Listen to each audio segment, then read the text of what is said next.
आवाज आ रही है बेटा? Yes sir. ओके। सो आज हम स्टार्ट करते हैं new topic that is called momentum and Newton second law of motion. इसके पहले हमने जो टॉपिक्स यहाँ पर डिस्कस किए वो टॉपिक थे आपके पास Newton first law of motion. Newton first law of motion के लिए अंदर ही हमने इनर्शिया पढ़ा है, इनर्शिया के तीनों टाइप्स पढ़े हैं। इनर्शिया क्या होता है? किसी भी बॉडी की वो टेंडेंसी जो कि क्या करता है, उसके चेंजेस का अपोज करता है। बॉडी की इस टेंडेंसी को हम इनर्शिया कहते हैं। हमने तीन टाइप्स के इनर्शिया पढ़े हैं, inertia of rest, inertia of motion और inertia of direction. Inertia of rest क्या कहता है कि अगर किसी बॉडी को रेस्ट पर है कोई बॉडी और आप उसमें कोई चेंजेस अगर लाना चाहते हैं तो वो उसका अपोज करता है। तो बॉडी की टेंडेंसी क्या होती है? It oppose the state of a rest, it oppose the any changes in a state of a rest. ठीक है, सिमिलरली तीनों पॉइंट्स हमने यहाँ पर डिस्कस किए। आज हम मूव करने वाले हैं Newton second law of motion, लेकिन Newton second law of motion के पहले एक छोटा सा पॉइंट और हम पढ़कर चलेंगे, that is called a momentum. ठीक है, क्या होता है मोमेंटम, उस पर बात करते हैं। तो सबसे पहले डेफिनेशन पर बात करते हैं, फिर हम समझाएंगे इसको क्या होता है। मोमेंटम ऑफ अ पार्टिकल में be defined as the quantity of a motion, ठीक है, पजेस बाय इट। तो पहली बात तो मोमेंटम आपको मिलेगा ही कब? जब बॉडी किस पे होगी? मोशन में होगी। ठीक है, बॉडी किस पे होनी चाहिए? मोशन में होनी चाहिए। इसके मतलब इसके पास क्या है? एक वेलोसिटी होगी। ठीक है, एंड इट इज मेजर्ड। अब कोई भी बॉडी अगर अपन कंसिडर करते हैं, चाहे वो एक छोटा सा पॉइंट ही हो, तो उसके पास एक मास होता है। अगर ये बॉडी, ये मास किसी भी पर्टिकुलर एक वेलोसिटी से मूव कर रहा है तो इसके पास दो क्वांटिटी आ गई, एक तो इसके पास मास है और एक किसके पास? वेलोसिटी है।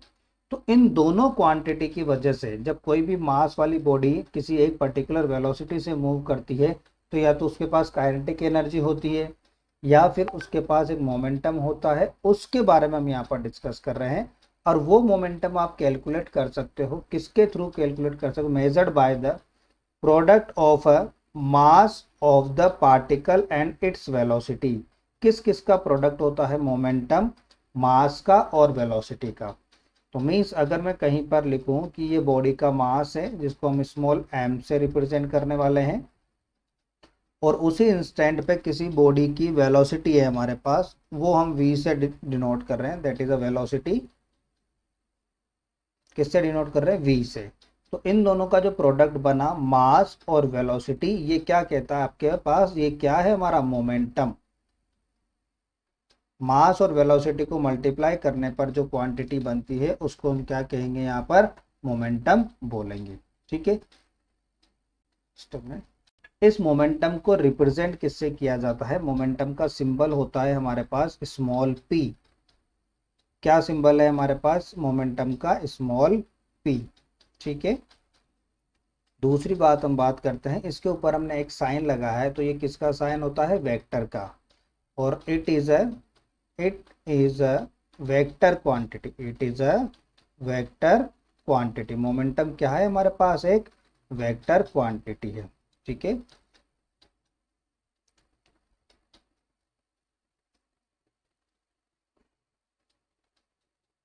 मोमेंटम क्या होता है हमारे पास? एक वेक्टर क्वांटिटी होती है। ठीक है, इसको किससे रिप्रेजेंट करेंगे? p से। तो हमारे पास फाइनली एक एक्सप्रेशन क्या बन गया? p is equal to m into v. Momentum का फॉर्मूला क्या बन गया हमारे पास? मास इंटू वेलोसिटी। तो जो Newton second law of motion है वो किस किस पर डिपेंड करेगा? वो मोमेंटम से रिलेट करेगा। तो सबसे पहले हम क्या डिस्कस कर रहे हैं? मोमेंटम डिस्कस कर रहे हैं। मोमेंटम किससे रिलेटेड है? मोमेंटम किसी भी बॉडी का अगर उसके पास मोशन है तो उसके पास एक क्वांटिटी होती है, उसको मोमेंटम कहते हैं। मेजर किस पर डिपेंड करेगी? अगर जैसे आपने कोई बॉडी है, उसका मास ज़्यादा होगा तो उसकी वेलोसिटी पे फर्क पड़ेगा, अगर उसकी वेलोसिटी कम होगी तो उससे फर्क पड़ेगा। जैसे कोई पतले छोटे मास की बॉडी किसी एक वेलोसिटी से आए और किसी से टकरा जाए तो वहां का इफेक्ट, इसकी जगह अगर कोई ज़्यादा मास की बॉडी उसी वेलोसिटी से आए तो उससे जाकर अगर वो टकराए तो वहां पर ज़्यादा इफेक्ट होगा, ज़्यादा चेंजेस होंगे। ठीक है, जैसे हम क्या बोलते हैं, एक छोटी सी बॉडी ली मैंने जो वी वेलोसिटी से चल रही है और यहाँ आकर वो किसी से कोलाइड करती है, अगर इसी की जगह मास बढ़ा दूं मैं मास बड़ा कर दिया मैंने और वेलोसिटी वही रखी, तो दोनों में इफेक्ट चेंजेस होंगे, क्योंकि इसका मोमेंटम और इसका मोमेंटम दोनों डिफरेंट हो गए। जिसका अगर ये मोमेंटम किस किस पर डिपेंड कर गया, मास पर और वेलोसिटी पर, दोनों पर डिपेंड करेगा।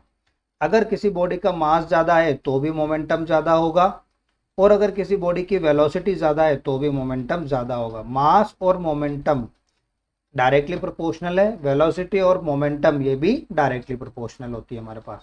तो मोमेंटम क्या है हमारे पास, कोई भी एक ऐसी क्वांटिटी जिसके पास मोशन होगा तो it having a property of a momentum, या फिर आप बोल सकते हैं सिंपल लैंग्वेज में quantity of a motion possessed bye it. मतलब उसकी मोशन के कारण उसके पास जो एक नई प्रॉपर्टी आ जाती है कि उसके पास क्या आ गया, मोमेंटम आ गया। मोमेंटम किस पर डिपेंड करेगा, मास पर और वेलोसिटी पर। मास ज़्यादा होगा तब भी मोमेंटम ज़्यादा होगा, वेलोसिटी ज़्यादा होगी तब भी मोमेंटम ज़्यादा होगा। और इसी मोमेंटम से अगर वो किसी से कोलाइड करता है, अगर कोई भी एक बॉडी है जिसका मोमेंटम हम कुछ भी एक्स वाई जेड रखते हैं, लेट सपोज एक का मोमेंटम 2 यूनिट्स है और एक का मोमेंटम आपका 5 यूनिट्स है, तो दोनों में चेंजेस है, या तो इसका मास ज़्यादा है या इसकी वेलोसिटी ज़्यादा है। तो ये अगर किसी बॉडी से कोलाइड करता है, क्योंकि मोशन में तो आ ही गया, हमने कहा था ना क्वांटिटी ऑफ मोशन, ये मिलेगा ही कब, जब बॉडी किस पे होगी, मोशन में होगी, अदरवाइज उसके पास मोमेंटम नहीं होगा। ठीक है, तो momentum is equal to mass into velocity. अब फॉर्मूला हमारे पास आ गया, मास मल्टीप्लाई बाय वेलोसिटी, ये आपका मोमेंटम बन गया। यूनिट की बात करते हैं, मोमेंटम की यूनिट क्या होती है, तो P इज इक्वल टू हम क्या लिखेंगे, फॉर्मूला m इंटू वी।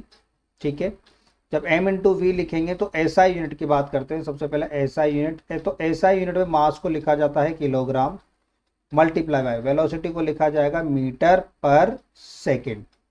ठीक है, तो ये आपके पास पहली यूनिट हो गई, आपके पास क्या आ गई, किलोग्राम इंटू मीटर पर सेकेंड। ये आपकी किसकी यूनिट है, मोमेंटम की, SI। और इसी को अगर हम CGS में लिखें तो फॉर्मूला तो वही रखेगा m इंटू वी, लेकिन CGS यूनिट अगर आप लिखते हैं तो वो हो जाती है ग्राम। मास को हम ग्राम में लिखते हैं CGS में, और मीटर की जगह हम लिखेंगे उसमें सेंटीमीटर पर सेकेंड में। ठीक है, तो ये तो आपके पास सिंबल हो गया मोमेंटम। P तो किसका सिंबल है, मोमेंटम का। मोमेंटम का सिंबल m नहीं होगा, मोमेंटम का सिंबल हमेशा क्या रहेगा, P रहेगा। ठीक है, इसके ऊपर एक वेक्टर साइन लगा है, इसका मतलब ये एक वेक्टर क्वांटिटी है, इसका मतलब इस पर डायरेक्शन पर मैटर करेगी, मैग्नीट्यूड के साथ साथ डायरेक्शन भी चाहिए। फॉर्मूला क्या बन गया, मास इंटू वेलोसिटी बन गया। SI यूनिट क्या बन गई, किलोग्राम इंटू मीटर पर सेकेंड, और CGS यूनिट क्या बन गई, ग्राम इंटू सेंटीमीटर पर सेकेंड। ठीक है, ये आपका मोमेंटम हो गया।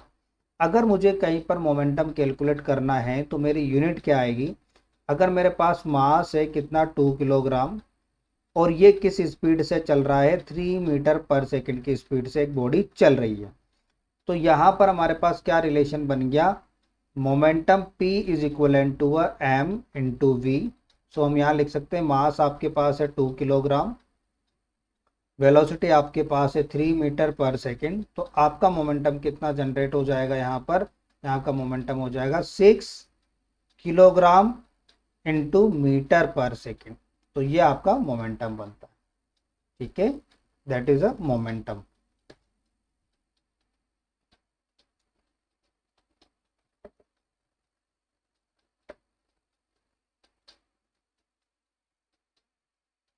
मोमेंटम से रिलेटेड कोई डाउट? ठीक है, एक बार हल्का सा रिवाइज और कर देते हैं, मोमेंटम क्या होगा हमारा।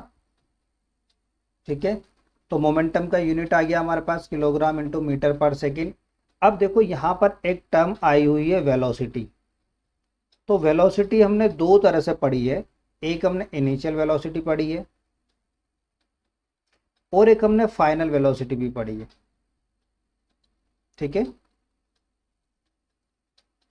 उसी से रिलेट हम करते हैं यहाँ पर मोमेंटम को। अगर मेरे पास इनिशियल वेलोसिटी u है और एक फाइनल वेलोसिटी v है, तो मेरा मोमेंटम भी चेंज होगा। तो मैं यहाँ पर लिख सकता हूँ, जब मैं इनिशियल वेलोसिटी यूज़ कर रहा हूँ, जब मैंने कौन सी वेलोसिटी यूज़ की, इनिशियल, तो मेरे पास जो मोमेंटम आएगा वो भी इनिशियल आएगा, PI। तो मैं यहाँ पर लिखूंगा m इंटू यू। और अगर मेरे पास वेलोसिटी, फाइनल वेलोसिटी की हम बात कर रहे हैं, तो वहाँ पर हम लिखेंगे m इंटू वी। दोनों में डिफरेंस है, that is a initial velocity और ये आपके पास फाइनल वेलोसिटी। तो इनिशियल वेलोसिटी के कारण जो मोमेंटम बनेगा उसको हम इनिशियल मोमेंटम बोलेंगे, और जो फाइनल वेलोसिटी के कारण मोमेंटम बनेगा उसको हम फाइनल मोमेंटम बोलेंगे। ठीक है, करेक्ट। आ जाते हैं अब हम इस मोमेंटम से related Newton second law of motion पर। ठीक है, क्योंकि Newton second law of motion पूरा रिवॉल्व करता है आपके किस के आसपास, पूरे मोमेंटम के आसपास। तो Newton second law of motion क्या कहता है उसको सुने। According to a Newton second law of motion, the rate of change of momentum, सबसे पहले सुने, the rate of change of momentum, मतलब मोमेंटम को चेंज करना है, लेकिन किस रेट पर चेंज हो रहा है, मतलब उसका जो भी चेंजेस आएगा उसमें आप टाइम का भी डिवाइड करेंगे, तभी जाके rate of change of momentum मिलेगा। ठीक है, is directly proportional to the applied unbalance force. जैसे कोई बॉडी है, यहाँ पर देखना, ये आपके पास इनिशियली चल रही है आपके पास 2 मीटर पर सेकंड से। ठीक है, अब आप इसको अगर स्पीड बढ़ाना चाहते हैं या इसकी स्पीड घटाना चाहते हैं, या तो स्पीड को इंक्रीज करेंगे या डिक्रीज करेंगे, तो दोनों ही केस में आपको इस पर क्या लगाना होगा, एक फोर्स लगाना। अगर मैंने इधर यहाँ एक फोर्स लगाया F, कुछ देर के बाद इसकी स्पीड हो गई 3 मीटर पर सेकंड। तो देखो पहले इनिशियल स्पीड क्या थी 2, फाइनल स्पीड क्या हो गई V। तो ये जो फोर्स आपने लगाया, ये कितने अमाउंट का फोर्स लगा है, ये फोर्स लगा तभी तो इसकी वेलोसिटी में चेंज आया। और कितना चेंज आया वो हमने देख लिया, 2 से ये 3 हो गया। और कितने टाइम तक में आया, लेट सपोज हो सकता है 2 सेकंड फोर्स लगाया हो सकता है 3 सेकंड फोर्स लगाया हो सकता है 4 सेकंड फोर्स लगाया। तो जितना टाइम पर भी डिपेंड करेगा ये, क्योंकि जितने ज़्यादा टाइम लोगे आप इसकी वेलोसिटी को इंक्रीज करने में, मतलब आपका फोर्स का अमाउंट उतना ही कम था। अगर कम टाइम में ही आपने इसको फोर्स लगाकर स्पीड को बढ़ा दिया, इसका मतलब आपका फोर्स ज़्यादा था।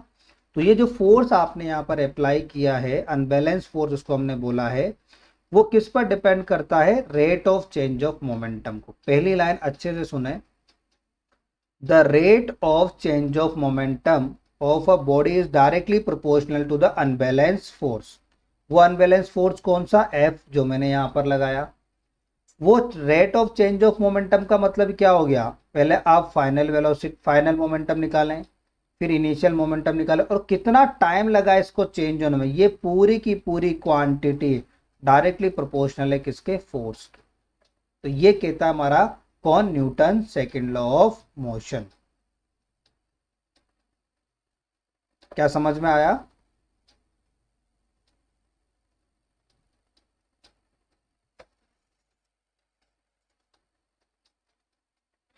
समझ में आया?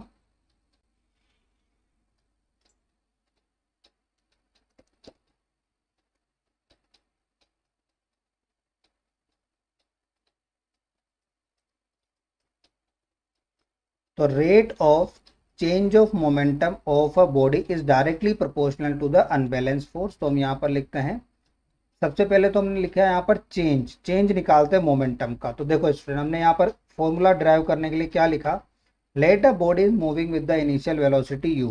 कोई भी एक बॉडी है जो कि इनिशियल वेलोसिटी u से चल रही है। अब आपने उस पर क्या किया, फोर्स अप्लाई किया। अब फोर्स अप्लाई करने के बाद उसकी वेलोसिटी v हो गई कितने टाइम में, t टाइम में। पहले जैसे 2 मीटर पर सेकंड से चल रहा था, फिर आपने फोर्स अप्लाई किया तो उसकी स्पीड कहाँ पर पहुंच गई, 3 मीटर पर सेकंड पे पहुंच गई। लेकिन 3 मीटर पर सेकंड पहुंचने में कितना टाइम लगा उस पर भी डिपेंड करेगा। तो इनिशियल मोमेंटम निकालते हैं। तो initial momentum of a body is called है P1। P1 लिख सकते हो या इनिशियल को PI भी लिख सकते हो, तो मास और इसकी इनिशियल वेलोसिटी। ऐसे ही फाइनल मोमेंटम को आप P2 लिख सकते हो या PF लिख सकते हो, फाइनल मास और फाइनल वेलोसिटी कितनी हो गई। तो चेंज निकालो पहले। तो चेंज निकालने का फॉर्मूला तो mv minus M U, just change आ गया हमारा। अब इसका चेंज निकला है, अभी तो सिर्फ आपने क्या लिखा रहा है, चेंज ऑफ मोमेंटम निकाला है। हमें क्या चाहिए, rate of change of momentum, कि पर सेकंड कितना चेंज हो रहा है। तो हम क्या करते हैं स्टूडेंट, इसमें टाइम का डिवाइड कर देते हैं, mv माइनस एम यू, जितना टाइम लगाया चेंज करने में पावर t। और ये पूरी क्वांटिटी किसके प्रोपोर्शनल है, फोर्स के प्रोपोर्शनल। जो अनबैलेंस फोर्स आपने लगाया उसके डायरेक्टली प्रोपोर्शनल होगा ये rate of change of momentum.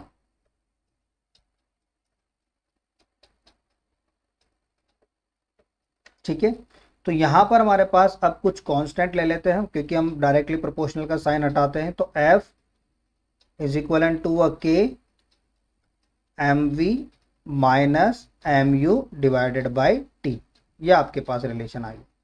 अब देखो यहाँ से एम भी कॉमन अगर मैं ले लूँ तो क्या क्वांटिटी बनती है, F is equal to a K m, quantity बन गई v minus u divided by t, final velocity minus initial velocity upon time.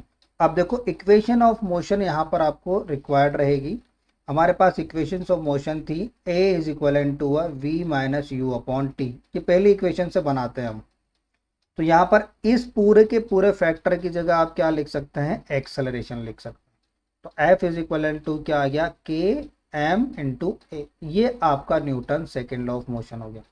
कई बार ऑब्जेक्टिव में एक क्वेश्चन पूछा जाता है कि जो फोर्स को डिफाइन करने वाला लॉ है वो कौन सा है, Newton first law of motion है, Newton second law of motion है, या Newton third law of motion है। तो फोर्स को डिफाइन करने वाला कौन है, Newton second law of motion. ये याद रखिएगा, ऑब्जेक्टिव क्वेश्चन में कई बार पूछा जाएगा कि न्यूटन के सेकेंड लॉ ऑफ मोशन ने फोर्स को डिफाइन किया था, या फर्स्ट सेकेंड थर्ड ने किया, या फर्स्ट ने किया। तो न्यूटन का सेकेंड लॉ ऑफ मोशन ही कौन है जिसने फोर्स को डिफाइन किया था। F equal to m a जो हम लिखते हैं वो Newton second law of motion ने डिफाइन किया था। अब यहाँ पर एक K की वैल्यू क्या है, K की वैल्यू हम कॉन्स्टेंट है हमारे पास। अब K की वैल्यू निकालने के लिए हमने क्या किया, हमने एक बॉडी ली जिसका मास कितना है 1 किलोग्राम। ठीक है, बॉडी कितने की मास की है, 1 किलोग्राम की। इस पर एक फोर्स लगाया, उस फोर्स की वैल्यू कितनी, 1 न्यूटन। अगर हम एक बॉडी लेते हैं 1 किलोग्राम की, मतलब इस m की वैल्यू आ गई, उस पर फोर्स लगाया हमने कितना, 1 न्यूटन, और ये बॉडी किस एक्सेलरेशन से चलने लगी, 1 मीटर पर सेकेंड स्क्वायर से। तो इन सब की वैल्यू आप रखोगे तो आपको वे K की वैल्यू मिल जाएगी इक्वल टू 1। K कितना आ जाएगा, 1 के बराबर। तो यहाँ से फोर्स का फॉर्मूला आपके पास आ जाता है F इक्वल टू एम है। So the magnitude of the resultant force acting on the body is equal to a, तो फोर्स किसके इक्वलेंट हो गया, product of mass of the body and acceleration produce, कि कितना ये फोर्स लगाने के बाद बॉडी का मास कितना था और इसने कितना एक्सेलरेशन प्रोड्यूस कर दिया, वही हमारा फोर्स कहलाता है। फोर्स का मैग्नीट्यूड क्या होगा, the mass of the body and the acceleration produced by that body. Okay, कि इस बॉडी पर इस फोर्स के कारण कितना फोर्स लग गया था, वही हमारा क्या है यहाँ पर एक्सेलरेशन। ठीक है, या जितना एक्सेलरेशन उसने प्रोड्यूस कर दिया, तो इन दोनों का जो प्रोडक्ट आएगा मास और एक्सेलरेशन का, वही आपका क्या है, फोर्स है। डायरेक्शन की अगर आप बात करें तो जो डायरेक्शन हमारे एक्सेलरेशन की रहेगी, direction of force is same as that of acceleration, कि जिस डायरेक्शन में बॉडी चल रही है, जिस डायरेक्शन में एक्सेलरेशन लग रहा है, जैसे हमारे पास क्या है, बॉडी क्या अगर स्पीड इंक्रीज होगी, जैसे यहाँ पर 2 था, यहाँ आकर 3 हो गई, तो एक्सेलरेशन इस डायरेक्शन में लग रहा है क्योंकि इंक्रीज कर रहा है, तो फोर्स की डायरेक्शन भी यही होगी। लेकिन अगर कोई 2 से 1 की तरफ आ रहा है, स्पीड कम हो रही है, आगे तो जा रहा है, लेकिन 2 मीटर पर सेकेंड से अगर उसकी स्पीड क्या हो गई, 1 मीटर पर सेकेंड हो गई, तो डायरेक्शन क्या हो गई, अपोजिट, तो फोर्स भी क्या हो जाएगा, अपोजिट हो जाएगा। तो एक्सेलरेशन जिस डायरेक्शन में लग रहा है उसी डायरेक्शन में हमारे पास फोर्स भी लगेगा।